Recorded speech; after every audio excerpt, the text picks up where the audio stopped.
Well, hello everybody, and welcome to this week's Metaworld News. Today we are bringing you the headlines for what is actually the fortnight ending the 16th of December. We weren't able to come to you last week because we were busy broadcasting from a different place. In fact, it was an open simulator community conference which took place on Saturday and Sunday last week. A little bit more on that later, probably, Hmm. if I see the prompts right. Mhm. But I'm going to be giving you news now for basically 2 weeks.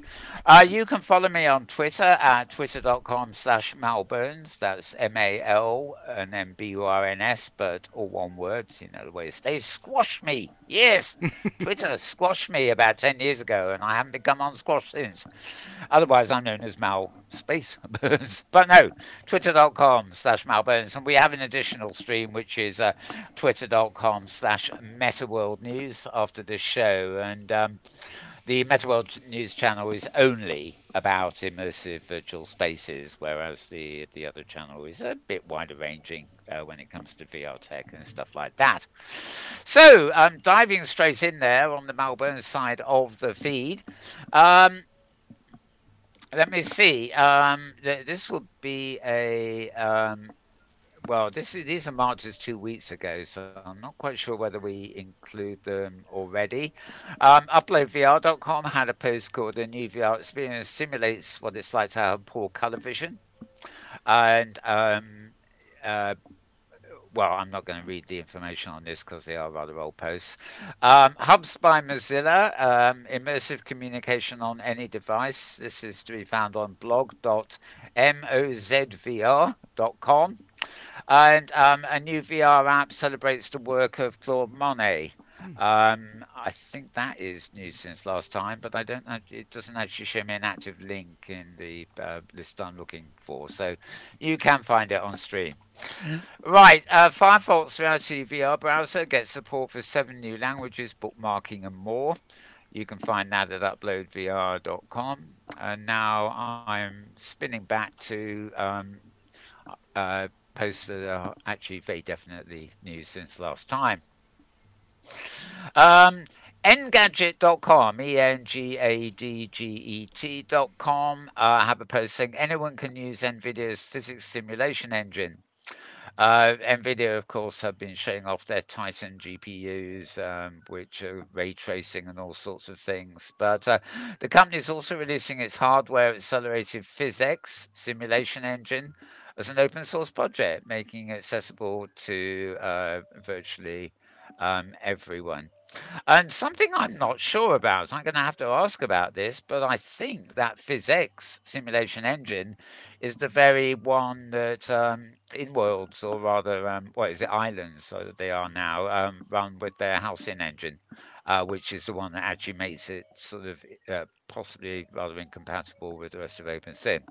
So anyway, if you want a rather powerful physics engine to play with, NVIDIA have now actually open sourced the physics engine.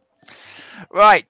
Um, a company called Lemnis, Lemnis, demonstrates the latest varifocal lens tech in a new VR headset prototype. This is a post at rotovr.com. It's not just another headset, it is actually a different style of lens inside. Although you wouldn't actually know it from the look of the thing because it looks like, guess what? Any other effing headset. Right. Mozilla have released a developer build browser for Magic Leap 1. This is a post at road2vr.com. At the price it goes for, what is it? $2,500 or something. I don't think too many people have actually bought a Magic Leap 1 yet. It is a developer focused item at the moment. But Mozilla, of course, who make all your wonderful browsers, including what is it, Firefox? Sorry, not Firestore. Um, they've given an early development preview of a web browser which will work with the Magic Leap One AR headset, and it's probably similar to a lot of the other Mozilla experiments, but with a focus on AR and also, of course, the rendering technology of the Magic Leap. Right.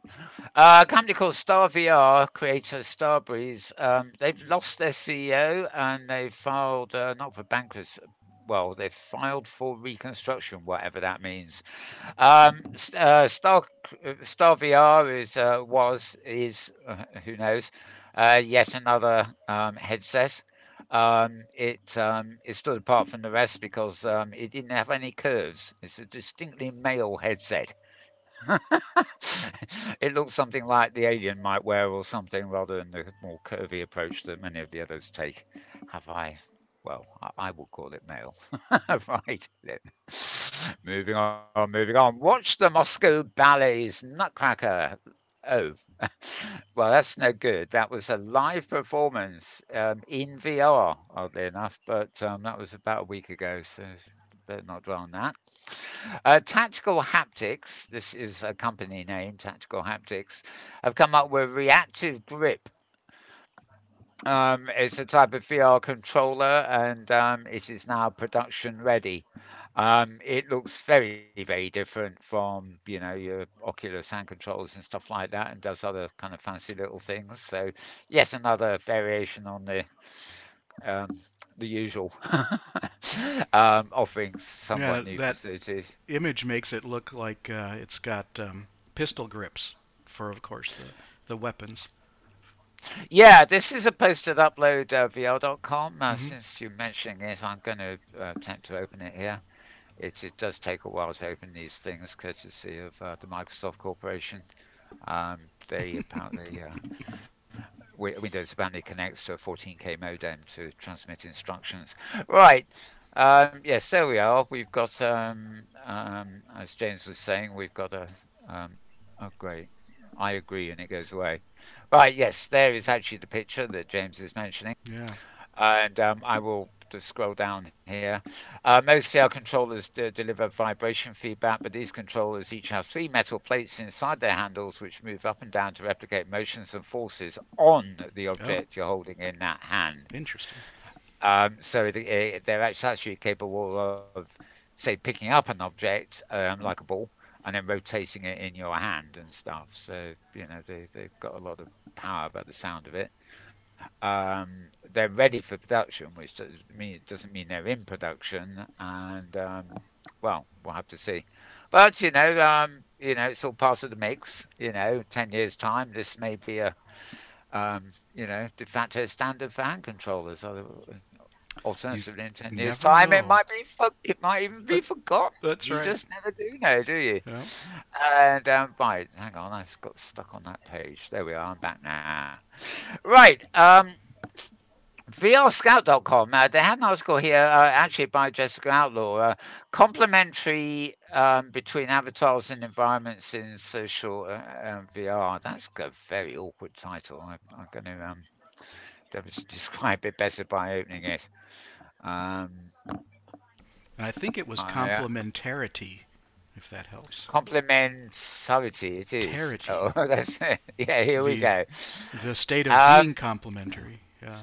Yeah, Jessica Outlaw is a very good writer on these sorts of things. In fact, I friended her somewhere in the week because I hadn't already got her and she replied. But um, she did an interview. Well, actually, I was going to say she did an interview with Philip Rosedale, but it was in high fidelity, and it was actually Philip Rosedale interviewing her, not her interviewing him. If you see what I mean. Right. Social VR allows people to express who they really are and control exactly how they're perceived around them. Many believe their stories represent outliers for multiple reasons. Oh dear, oh dear.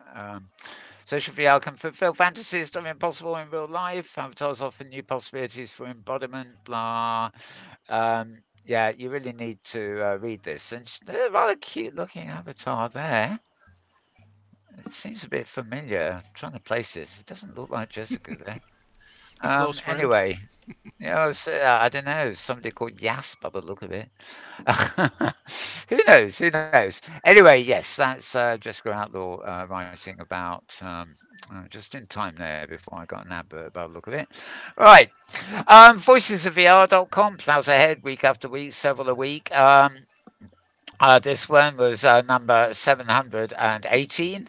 which was not last week, the week before at some point. World building insights from speculative architecture, how a paper architect, inspired architect, went and done his thing, basically. I'm not going to open it and tell you what the thing is, but you can listen to it all. It's all about the architect is called Quidale O'Sutherland. Love that first name, Quidale. It almost deserves to be an avatar, doesn't it? But it ain't.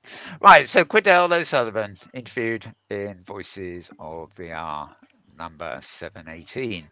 Oh, well, that wasn't meant to happen. Just a second. Don't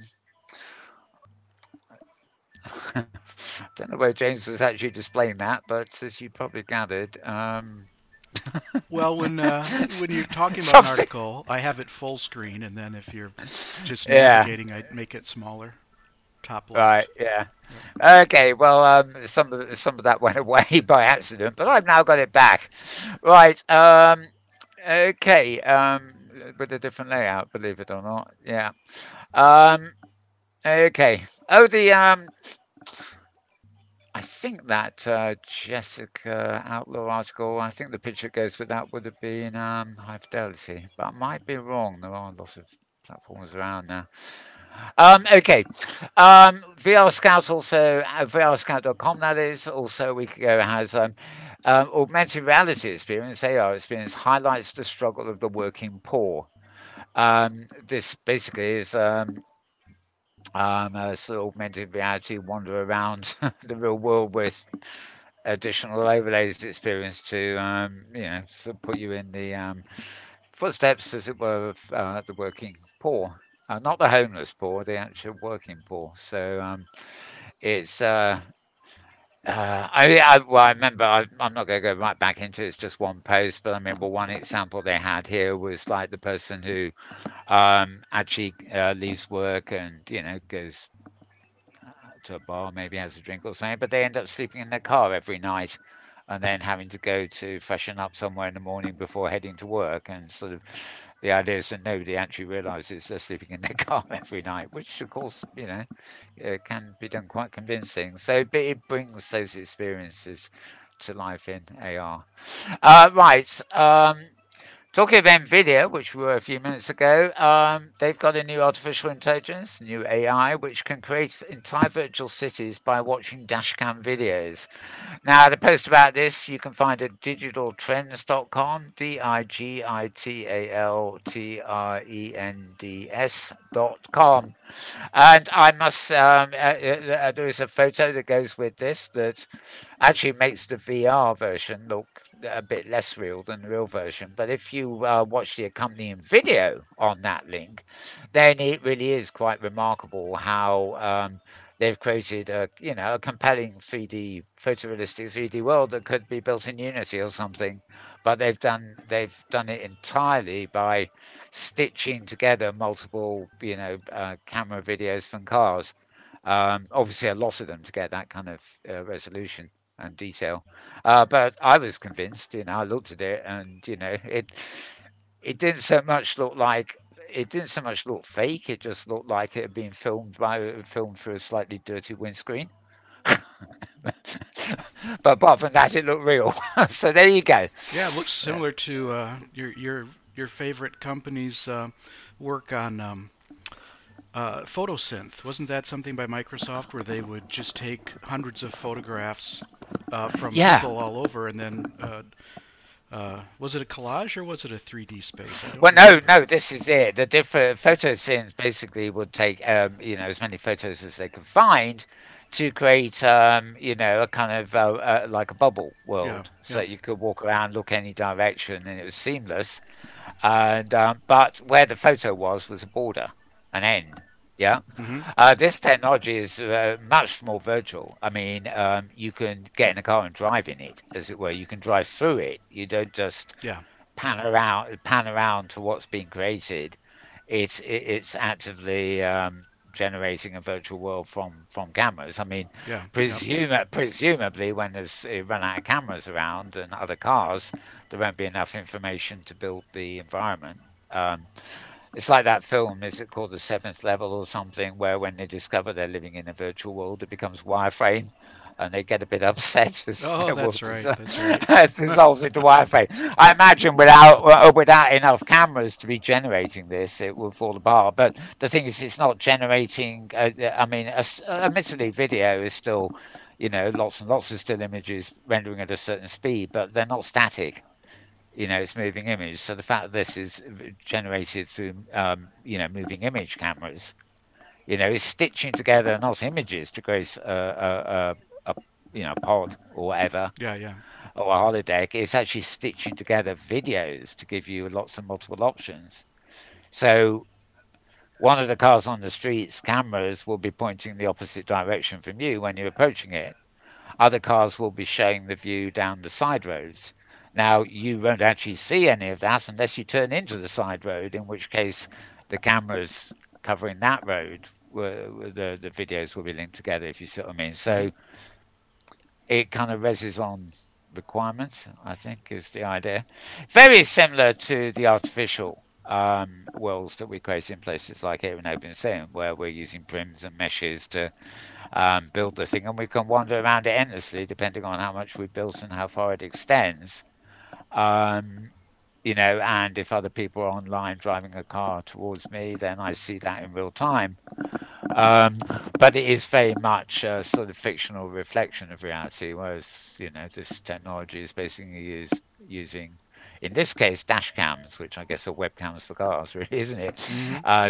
To actually generate the world. But it's all you're not going to be able to get in your car and actually drive in the world like that for a while. Yeah, it's formative technology, but Indeed. Yep. who knows? I suppose for some drivers it might help to see further into the distance than their eyes normally see, as long as they don't take their eyes off the road in the process. We will see, we will see. But Yep. yes, Yep. indeed, yeah. Right, Voices VR number 719 popped up too. That was during, well, it says a week ago, so it may be before.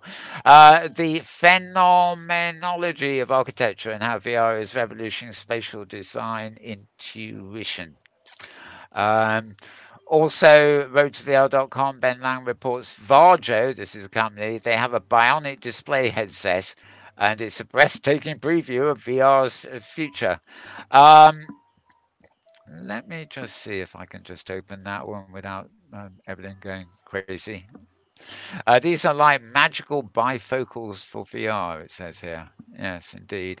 Um, Looking through the center of the lens, you can convince yourself your entire view is retina quality. Yeah, well, basically, more and better lenses.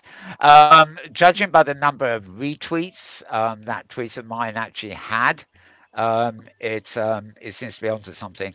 People don't tend to retweet your tweets unless they are really enthused by something you tweeted. So it's had a lot of retweets. Okay. This feels like another one we've done before. Sexualization of female avatars contributes to harassment in social VR. This again is Jessica Outlaw talking, and the post is at vrscout.com. Um, Okay, more technology here. This tech lets you move virtual objects like a Jedi. I guess the Jedi is the Star Wars thing, although I suppose it ended.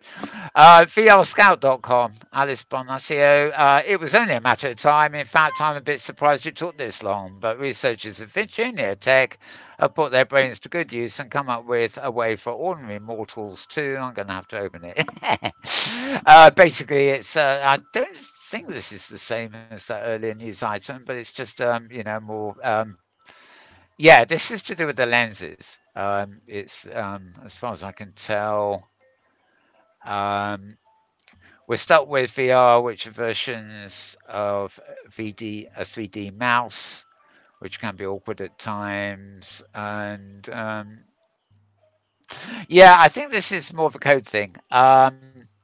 Basically, unlike those sort of more advanced hand tracking devices we saw that you put in your hands, apparently the idea is here that the lenses and stuff like that allow you to do more with actual touch.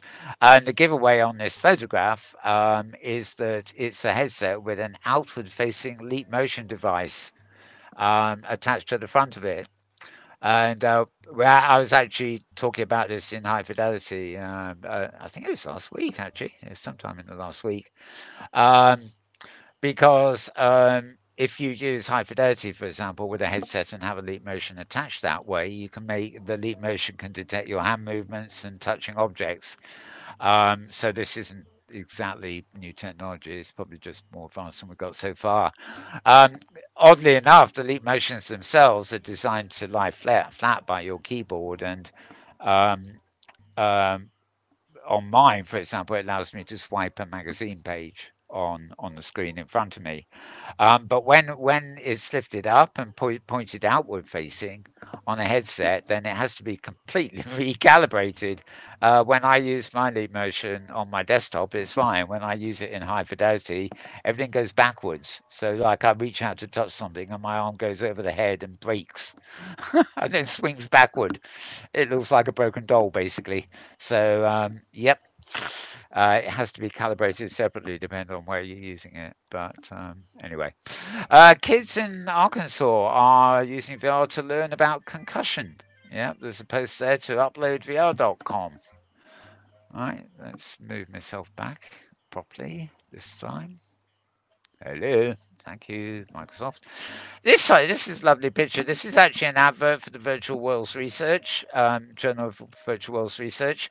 Um, it's basically an appeal for content. It's not actually an issue with a lot of content in it, but it's an appeal for, posting their theme and everything else of what's coming up. I rather like that picture. I think I may have seen it before. It might be a stock library thing, but the idea the global map being spread out of a couple of pairs of hands. It should they should some sort of have some frosty bracelets or something for Antarctica as well, shouldn't they? It looks a bit silly going off to. But anyway, nitpicking.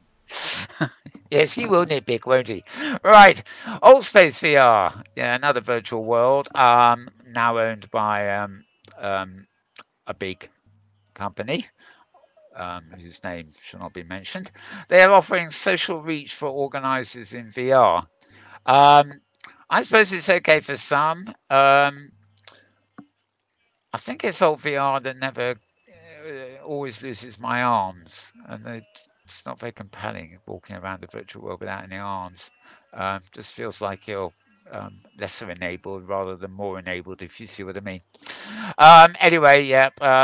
Most of these existing sort of online things like that, they are trying to pitch themselves as social virtual worlds and offering outreach to social networks and things, which in a way is a good sign. They are viewing the 3D environments, virtual environments, as much a place for social networking as, seeing how many things you can shoot down in 2 seconds. So won't be too critical of that. UploadVR.com has a post about virtual reality veterans who have founded a company called Arty. Yes, which is an augmented reality avatar company. Basically, they are setting up business to try and create avatars for you and sell you the avatar. Now, these avatars are designed presumably to work in certain apps on things like iPads, where you have an avatar of yourself projected into the real world, and and you see yourself montaged against your own room or whatever. I'm really not quite sure about this. I can see the purpose of avatars in virtuality, but your own real self is really the avatar in augmented reality, because you're looking through a lens into that alternative reality. But go figure. Um, Startups are startups, aren't they? They come from all over the place, and sometimes the most unlikely ones succeed. Right, shareable virtual reality finally arrives with Viewer. I think I put another post up today about this. VIEW and then R, no E. It's like the word viewer, but without the second E. This is a post at digitalbodies.net, and basically it's talking about work that's been done on extending virtual reality spaces to be actually shareable, so they become much more like our virtual um, worlds that we have at the moment. Most places like I'm broadcasting from here, OpenSim, even that there are shareable worlds, but oh, how should I say, they all have they all specialize in something. So there aren't too many worlds around. Um, that can be viewed in a VR headset and feel equally shareable, as it were. And the other thing, in fact, I'm going to open this because there's been two posts this week, both of which are slightly different take on it. The other technology is the one where one person goes into virtuality and yeah. Okay, this actually is the other one. Very good. What it means is that other people can actually view what you're doing in virtuality through motion sensors and stuff like that. So, um, if I was to stand up in the studio area here and walk around, and we was to continue broadcasting the image, you would actually see me stand up in this world, and the camera would follow me, and you'd see all the angles and everything changed as I walked away from our studio set and things like that.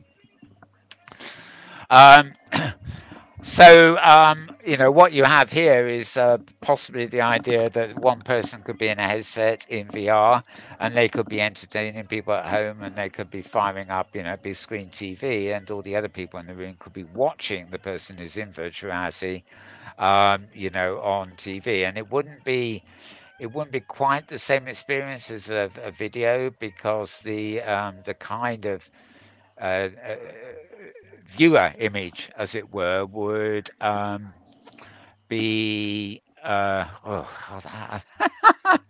do I get stuck on describing things sometimes? Um, Part it'd of be, it's, being on the cutting edge. yeah, the motion sensors would be on the would be on the VR user's self, as it were, or on their equipment. So what you get on the video display is dictated by the motion sensors, not a fixed camera. If that makes any sense at all, I think I'm going to go back and not dwell on this post because I'm getting confused myself. Oh, isn't it great to be a newsreader? I need researchers to explain things to me sometimes. Right, flipping back a bit more. Somebody called Liam Payne is set to star in Melody VR's first live VR concert. Well, I've never heard of Liam Payne, but there again, at my age, I probably won't be expected to. I presume he's big. Melody VR you have no doubt seen on headsets, VR concert experiences. I mean, Paul McCartney did one where you can actually move around at all sorts of angles of him playing the piano, and but actually, it's more like feel like you're standing on stage with McCartney rather than in the audience. We've seen other ones that are pitched towards the audience, and it's like you're in the front row and close up, and seeing somebody performing in front of you. But all this is pre-recorded and then tweaked and processed to work with VR. What this Medi VR thing apparently is, let's see, I'm going to open it up. It may be something that's already happened, although no, I think it's still something to come. This actually will be a live concert, which will be filmed live in VR. So the VR experience will happen. You'll be able to see it in a headset, actually, whilst the concert is going on through live cameras. And it was an Oculus Go. Yes, I remember noticing this. It's called Melody VR, the app, and they've been mostly building out a library of concerts recorded in 360 degrees for people to watch back in VR. But the idea is you'll watch a live concert without leaving your own home. Um, and right, right. This Liam Payne character is apparently the star of something called One Direction, whatever that is. Um, okay, December the 19th. Yeah, okay, we haven't missed it. Although I'm not quite sure how you get to. I guess if you download the Medi VR onto Oculus Go or indeed any other higher end um, thing, you'll be able to get into the app. The headline shows coming from a secret location. It is in London here. It just told me that, but not the actual location. I imagine they won't want too many real world audience cluttering up a broadcast of that nature. Um, right. Yeah, that's all I've got to say about it, really. You can find, just go to Upload VR, and that's where you actually find the article. And the 19th, I guess, is, whoa, that sounds like Wednesday or Thursday. It's pretty imminent, right? So look up Melody VR is the name of the app you want. Right, Caltech scientists are using AR to help the blind navigate. This I find very interesting. This is specifically about augmented reality. Basically the idea is to map using AR objects in a room and give the various objects a kind of tone or a voice, so that somebody who can hear perfectly well but can't see will actually be able to get a kind of feel for the dimensional layout of objects in a room that they can't actually see. Obviously, virtual reality doesn't help here because we're talking about eyesight. Um, you could almost see something like this helping a hearing impaired if they can see tonal things conveying distance. But anyway, obviously this is to help blind people navigate. I can see for people I can't. Well, eventually, who knows? Processing gets more and more powerful. Maybe you walk down the street and you'll see everything. But I imagine initially this will be of use to people in their own homes, being able to put objects down and rely a bit less on feeling their way to where they are. They could actually have an audio cue that tells them when they're getting close to something or further away, etc. Anyway, all good uses of technology. Right, a voice-activated BBC VR experience puts you in the shoes of a suffragette. BBC does come up with some oddities here. Right, VRScout.com, Alice Benassia writing again. Um, make some noise in a VR experience inspired by history's greatest women's rights activists. Um, Right, find out more about that at VR Scouts. We're going to be here all night if I could tell you about every post here. Also, Voices VR number 720 is a post about virtuality pioneers Fred Brooks and Henry Fuchs on the history of VR. That's a very interesting one indeed. Just looking back at the history of VR, and these are gentlemen in their elder years, shall we say. So they are actually looking back quite a long way in that broadcast. Right. Flip, flip. There we go. Where thoughts go. Prologue. Right. Yeah. Voices of the Other again. 721. Introspective hero's journey of self-reflection and emotional education with Where Thoughts Go. It's a prologue VR experience, and it's a VR storytelling thing. Graphics fairly elementary, but there again, the simpler the graphics are, the better creators can experiment with, the actual storytelling principles. So yeah, interview about that there. Google have opened up a virtual version of a fire-ravaged Brazil museum. I don't know the actual date when this happened. Yeah, fire devastated the National Museum of Brazil in Rio de Janeiro in September. But Google had already been working with the museum to digitize the collection. So, in a few months after it being destroyed, Google has reopened the museum as a virtual reality space, basically, and they've been using their scans of the digital image exhibits, plus mixing that with Street View imagery that they had on file too. So basically, good stuff. This I like this. The fire burns down a museum and everything in it is not a good thing. But when you've got enough digital assets to recreate it, albeit not quite the same way. That's all to the better. That's all good, really. Right. I think this is today's. Right. Yes, I did this morning, 2 hours ago. Check out your travel destination in VR before you book. Nothing new about this, but the app is called Resort. and it is dedicated to this job and this job only. It's basically building up. Uh, very slow to load, as you can see. There we are. Um, you go into the headset or whatever, and you simply choose virtual locations. Now, I've actually seen quite a few apps like this in the Oculus Go and things like that, but most of them are actually, well, they're selective. Often, I don't know, it's an app about waterfalls, so everything is waterfall experiences. This is strictly for the idea is you might want to book holidays. So the idea is it takes you into what is photorealistic 3D experiences so you can get the actual feel for being at that location. And if you like it, then you come back out, as it were, and go and book your holiday at that location because you get a nice sort of feel for it. I remember years ago, well, I mean, we're talking, what, 20 years ago when I was teaching Photoshop to various people. I was getting there's a point where I was getting really a bit pizzled off at the number of travel agencies coming to learn how to use Photoshop, and mostly because the only thing they wanted to know was how to take a model of a building, make it look real, and move it from 100 miles inland to a lovely cliff overlooking a lovely beach. In other words, they wanted to advertise something that was never going to be in situ, where it was fraudulent in my opinion. Um, and you see travel catalogs, with fully built hotels in exotic locations, whereas in fact the hotel was still being built and it wasn't anywhere near the location the catalog showed you.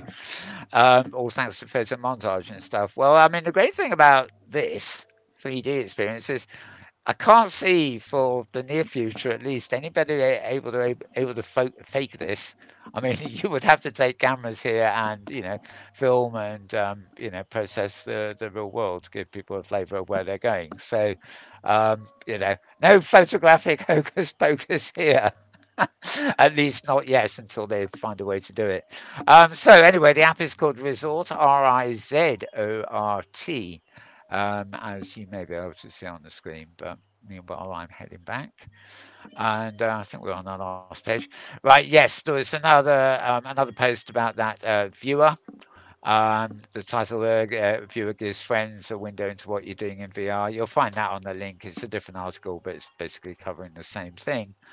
And if I flip back again, I find I can't flip back. So that's the end of the highlights from the Malburn's feed, all 2 weeks of it there. And I'm just going to move into my record of Metaworld. Um, ew, I don't know what that is. I got there. We got a picture of two space nauts or astronauts, or, well, you know what I mean. Blokes in big suits. And it, they also got oxygen in the environment, I or think they'd need is another that bit. Russian behind them, the word up above. Yeah, I actually, Inara Pay, whose blog this is, does actually do once a week a kind of space blog. Um, but I clearly have this tagged for some other reason. Here is her title screen, as always. And there we go. Okay. Yeah. Okay. Um, something on where are we? Insights full selfie on Mars. Right. Okay. This is of anecdotal interest, I think. I think what they're doing there is they're actually. It's not the astronauts. It's something completely different. But they've got like selfie sort of cameras on Mars, and they're photographing stuff and stitching it all together to recreate a virtual reality walkthrough, so you can walk around on Mars based on still pictures. Exactly what these two blokes are doing on screen, I have no idea whatsoever. Who knows? Right, Dream Grid. Um, uh, my particular grid here, where broadcasting grid we're on now, is part of an Outworlds simulation. It's easily downloadable. You can set up your own world, and yeah, you can choose. This one's got the equivalent of 25 regions, but it's all one big one. But you can now get a companion. Um, Dreamworld app, which allows you to run multiple grids. Separate, all completely separate servers.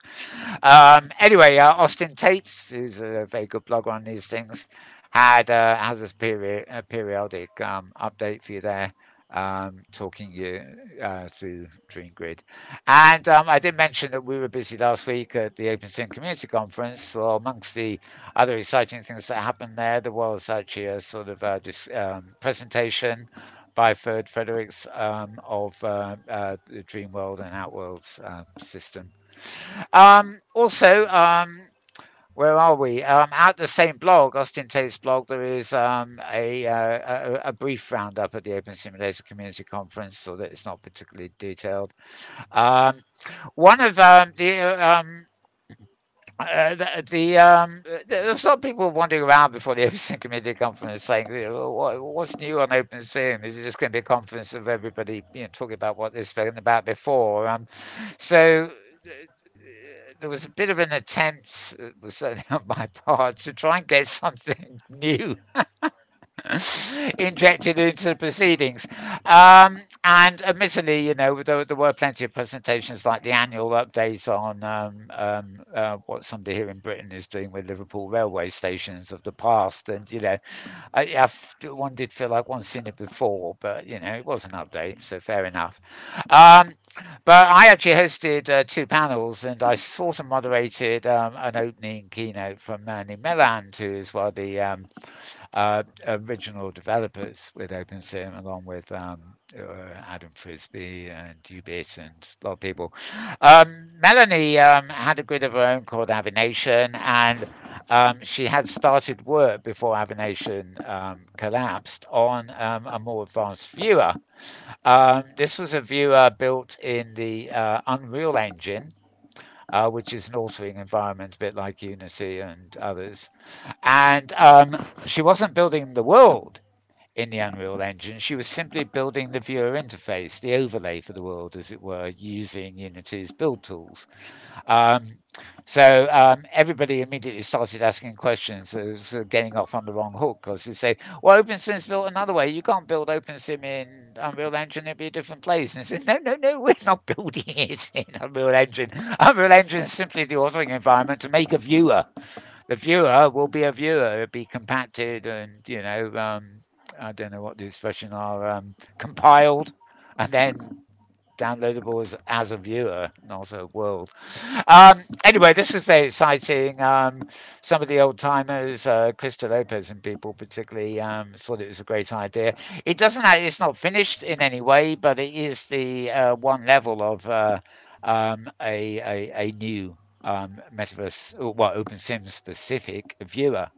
And then, of course, people like Krista Lopez have also announced that they're interested in the viewer again, and they're working on new code for a viewer. So hopefully, the new code base can join together ultimately with this Manus project, which is a visual interface. And when those two come together and work well together, then you do have a new viewer because you also have a new extensions to the code base to work with that viewer. So doesn't really require much server-side changing. It is simply a new interface that will be downloadable as the client side, as the official phrase goes. Yeah, so these were two big items. On Saturday, I hosted a panel where we spoke about viewers, and although Adam Frisbee couldn't make it, we of course had already planned for Melanie to be on that panel. So she was able to talk a bit more about that later and contextualize it with people like Krista who were on the panel too. And everybody seemed to be very excited. And we also had Singer Girl Mode talking about web worlds, taking OpenSim like building tools and deploying spaces on the web, or indeed even building something in Open Simulator, packaging it up as a space and exporting it to a space that can be viewed on the web. Standalone, of course, the web versions don't really have uh, they don't have a hypergrid to jump around with. You're on a web page after all, but it'd be like my putting this TV studio as a standalone thing on the web page. So that was all very interesting. And then we moved forward to Sunday, where I had the Hypergrid panel, and we were joined by Leighton Marjoram and Handheld. Now, Handheld, of course, recently gave up the Avatar Fest, which was a big Hypergrid wide open sim festival this year. But Leighton was on the spot to announce what was really a spiritual successor to that. And it's actually been called Open Sim Fest. But it's designed to be a lot bigger. It's got its own grid, so it's not tied to being a publicity device for any other commercial grid, so to speak, which is quite important, as we know with OSCC and things. And it's going to be happening in the first days of March next year. Very, very close, I suspect, to Virtual's best practices in education. In fact, I've yet to actually double check that they're not on the same days. But I think the Open Sim Festival is like first, second, and third. It's Friday, Saturday, Sunday. And so that was announced, a big new event for 2019, which was announced on my Sunday panel. So always cool, always cool. Um, okay. Daniel Voyager's blog, which I just pulled up here, had a good post on it. It's all over the place. There's a promo video on YouTube, and uh, there's already calls for participants and everything else have gone out. And here we are, yeah. The Open Sim Fest is the name of the grid, and it is on the 1st, 2nd, and 3rd of March next year. And you'll also be able to visit the region via the Hypergrid to see exhibits and stuff until the 6th of April. So it will be open for approximately 5 weeks after the actual event for visiting. Yep, so there's plenty of information there, and we'll continue to bring it as things progress. The new open source viewer code that I mentioned, we also have a post there on my links. Flip over here.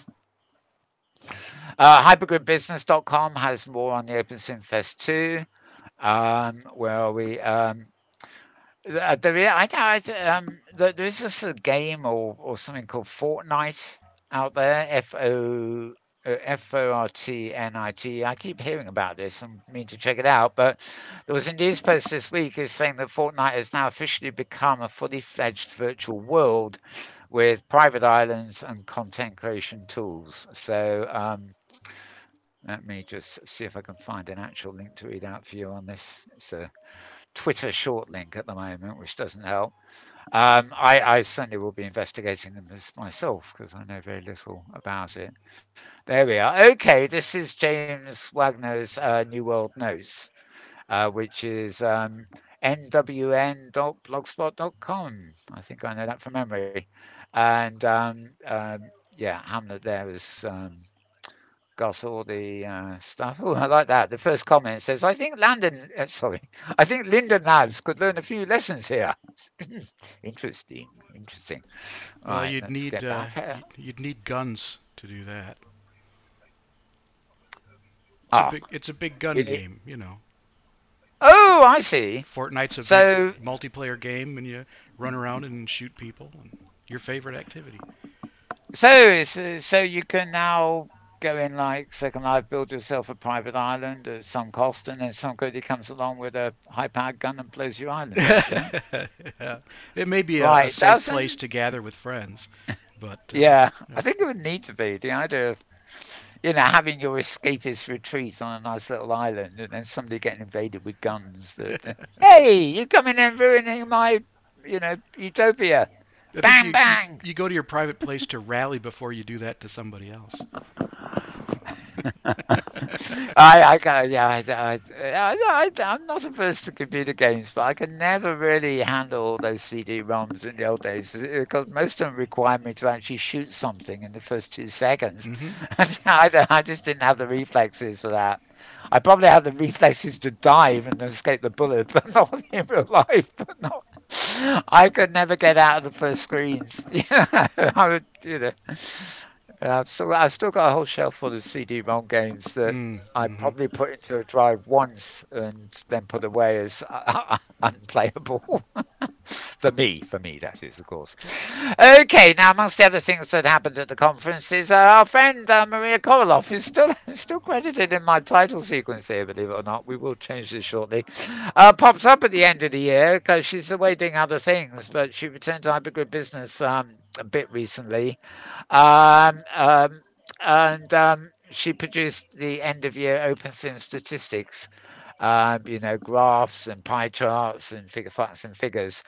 You can find it all at hypergridbusiness.com.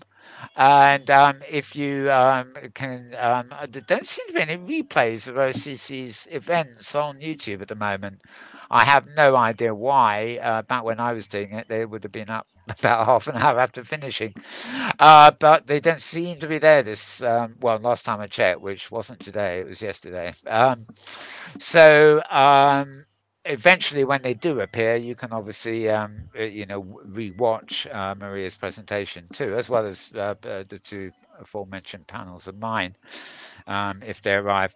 Meanwhile, Leighton Marjoram, who was on my Hypergrid panel, has a blog called hgtraveler.com. That's HGTRAVELLER.com. And her last post, I think, or their last post was about OSCC starting this weekend. But I'm pretty sure there have been a couple of other posts that aren't showing up here since because they tend to cover destinations. So if you're looking for somewhere to go on the hypergrid, Leighton and Co are sort of buzzing around finding things for you. Meanwhile, there's a Winter Festival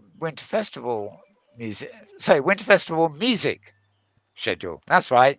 Blog.sine.space, SINE dot space, as in outer, whatever. Um, Winter Music Festival schedule. Now that is great. They show you my nice little highlights and they tell me the times and everything else, but not the date. Saturday, December 29th. Here we are. Right. This is the date. They have a Science Space. It's having a Winter Festival. Science Space, you can go to look up Science Space. You can either download their client, which is like a Second Life OpenSim viewer, or you can actually go to any of their spaces on the web. Slightly less, um, it's WebGL, so some of the graphics quality and things aren't quite as good as the standalone client, but they're perfectly adequate. While the few compelling worlds on the web. So December 29th, which is a Saturday, 8 p.m. European time, they will have Torben Asp, DJ Rosa at 9 p.m. European time. Um, Hang on. Um, then they come up with 3 p.m. Oh, 3 p.m. Pacific time, which is the same as 8. Right, okay. 381 Club, Snowball Fight. Oh, the Jay and Les show. There's a load of stuff here. Sassy Ice Races. This is not all music, actually. The festival obviously continues to Sunday. And there's stuff happening now on Sunday and on the Monday, which of course I presume is a bank holiday, as we call it in England. Yeah, so a whole big weekend at the end of the year there with the Winter Festival up on Science Base. And Maria, with great humour, has announced also at Hypergrid Business, Avi Worlds is back again with 100 free regions. Those of you who used to listen to our extended conversations on the InWorld Review monitoring grids coming up and down will know that Abbey Worlds is known to us as the yo-yo grid. And it has quite literally bounced up again. And I can see Maria taking great delight in posting this post because it's like, and it bounces back for the thousandth time, kind of thing. So it's back. How long it will be back for, I don't know. And but you might want to take up one of the 100 free regions, but bearing in mind that Bouncy Ball doesn't always stay in the air long enough for you to use your 100 free regions, or your particular region. Anyway.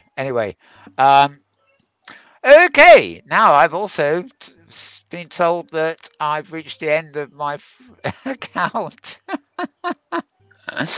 Okay, I've said continue sharing. I think we're about the end of Open seeing grid survey, future of engagement. Okay. Yep. Okay. I am still connected to James, I hope. I gather that the screen share may have just gone down. So Nope, the nope, it's still going. it's still going, is it? Mm-hmm. Okay. Mm-hmm. Well, it gave me a message saying that I'd run out of time. I'd used my hour. I'd actually look at the time. I think I have. Mm-hmm. So, oh, it was 2 weeks anyway, wasn't it? Yeah. Um, so, oh yeah, currently going on Tangle Grid. It's starting on December 1st. Is the Winter Expo. There's a post at that about that's the type of gridbusiness.com too. And let's see. Um, okay, Hypergrid Traveler has a piece on the CAS grid.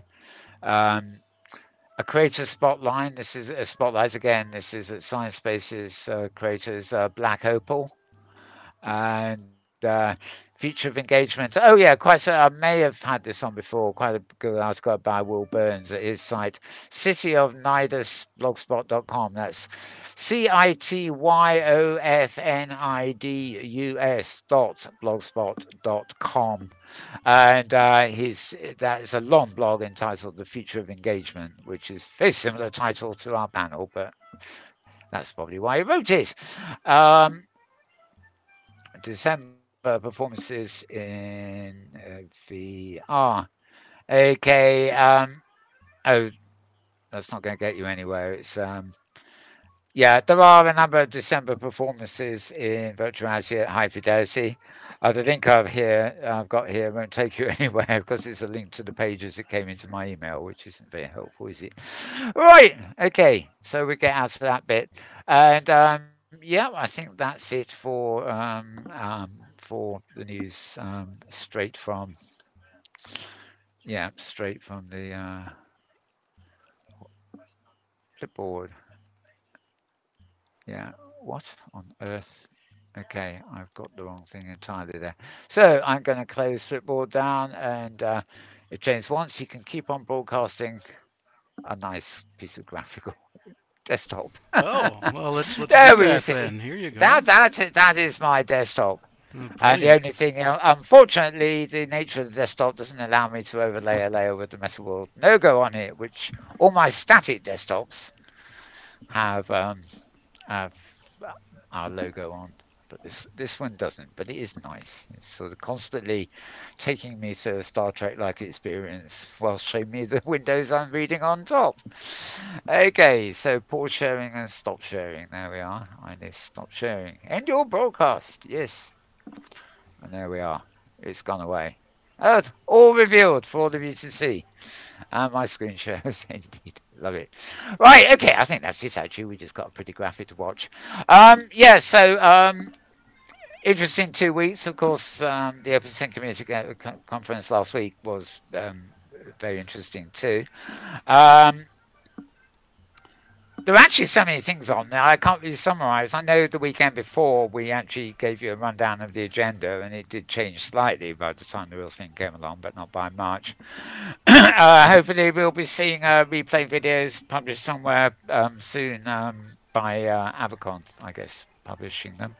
And you'll be able to relive the experience. What better way to while away your Christmas day when there's nothing to do, eh? Mm-hmm. Or maybe you've got other plans. I don't know. Um, this is going to be, I think we better agree, James, that this is probably going to be the last bulletin until the new year. We'll Oh, be getting okay. dangerous. Unless there's something really important, I don't think we'll bother next week. We're deciding this on the spot, by the way. Okay. Sure. But we'll be getting very close to the holiday day is in the midweek, possibly the week after that. So I would think, we'll probably be back with something at least once before the new year, and then we'll be back with all our regular programming in in the week following the new year. Something like that. Oh, that works. Yep. But yeah, I think so. But if something important does come up, we're enough in advance of the holidays that maybe we'll be here next week, but probably not. So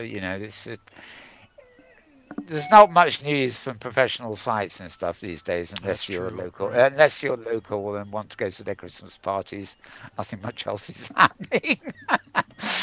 So go figure, go figure. But we will return. Any comments, by the way, from you, James, on the multitude of stuff we had today? Um, no, I don't think so. Nothing in particular. Um, just thinking about the headsets, the VR Uh, gear. It's interesting seeing, the things that are kind of moving around. But I'm really so looking forward to the Oculus Quest, the standalone high definition headset. And it'll be interesting to see if yeah, if the Facebook hangs long enough to bring that out. yeah. It's God, they're in a mess, aren't they? They are, yeah. Um, more breaches and everything day by day. Sort of. I keep wanting to post it. An automated post to Facebook saying, uh, you know, uh, that would go up at midnight, every day automatically saying, "Dear Facebook, what's the bug today?" Right. or something. Yeah, one finds out, I guess. Yeah, I'm sort of looking at. Well, I've got the Oculus Go, and I think Mm-hmm. that's enough now. But obviously, the Quest thing will be presumably more like the Rift device, but untethered. Mm-hmm. Um, I think if I wanted something, if I was going to use something more often, I would probably, if it was cheaper, I'd probably, or more stable, I'd probably go for a tethered thing. That I would, it'd be literally like the headset I'm wearing to broadcast at the moment for audio. It'd be just something I slipped on now and again if I was at my workstation and needed it. Although the Oculus Go, I've got to admit, it's not here. It's sitting over by my lounge where I can just pull it on at any moment. But I rarely do, to be honest. Don't know Yep. why. Yep. Okay, well, also I know you are about to embark on a 90-mile car journey, Oh, so indeed. That's right. I, hopefully you've relaxed enough to prep yourself for that. I'm fine. I'm fine. It's visiting my daughter, which will be very lovely. Yeah. Well, I have to say I shall wish you a merry holiday season if we don't meet here again before, for any reason. Oh, sure. Well, the And same for you. yeah, and so it's goodbye from us. From the both of And us. yes, we'll do it in unison for once. There. Goodbye from us. And we will return same place, same time. Who knows when? Oh, oh, oh. Okay. Bye bye. Bye for now.